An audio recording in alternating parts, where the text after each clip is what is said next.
அஸ்ஸலாமு அலைக்கும். இன்றைக்கி நம்ம எதை பற்றி பார்க்க போகிறோன்னா சிக்கன் கிரேவி எப்படி செய்வதுன்னு பார்க்கலாம். வாங்க வீடியோக்குள்ளே போவோம். தேவையான பொருட்கள்: புதினா மல்லி ஒரு கைப்பிடி, ரம்பலை 1, பச்சை மிளகாய் 4, தக்காளி 3, வெங்காயம் 2. 1/2 கிலோ சிக்கனை நல்லா கழுவி சுத்தம் பண்ணி எடுத்து வச்சுக்கிட்டு மஞ்சள் தூள் போட்டு ஒரு 1/4 மணி நேரம் ஊற வச்சு பிறகு மறுபடியும் தண்ணியில் கழுவி எடுத்து வச்சுக்கிறலாம். வெங்காய தக்காளியை ஒரு மிக்ஸி ஜாரில் போட்டு நல்லா நைஸாக அரைச்சி எடுத்துக்கிறலாம். இப்போ ஒரு கடாயில் எண்ணெய் ஊற்றி ரம்பலை கருவேப்பிலை அதை போட்டு தாளிச்சிக்கிறலாம். அதுக்கு பிறகு அரைச்சி வச்ச வெங்காய தக்காளியை அதோட சேர்த்துக்கிறலாம்.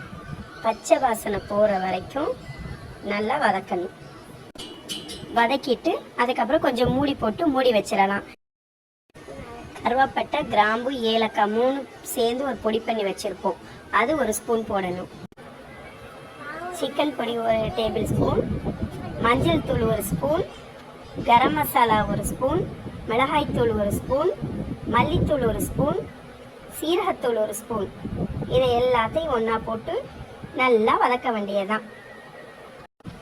வதக்கினதுக்கு பிறகு இஞ்சி பூண்டு பேஸ்ட்டு 3 டேபிள் ஸ்பூன் போடுறோம். போட்டு அதையும் அதை வதக்கணும். அதுக்கப்புறம் கழுவி சுத்தம் பண்ணி வச்ச கறியை அதில் சேர்த்துக்கிறோம்.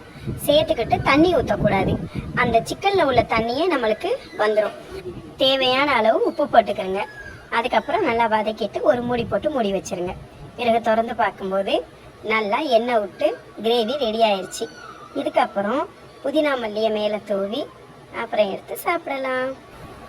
நான் செஞ்ச இந்த சிக்கன் கிரேவி உங்களுக்கு பிடிச்சிருந்துச்சுன்னா சப்ஸ்கிரைப் பண்ணுங்கள், ஷேர் பண்ணுங்கள், கமெண்ட் பண்ணுங்கள், லைக் பண்ணுங்கள். தேங்க்ஸ் ஃபார் வாட்சிங்.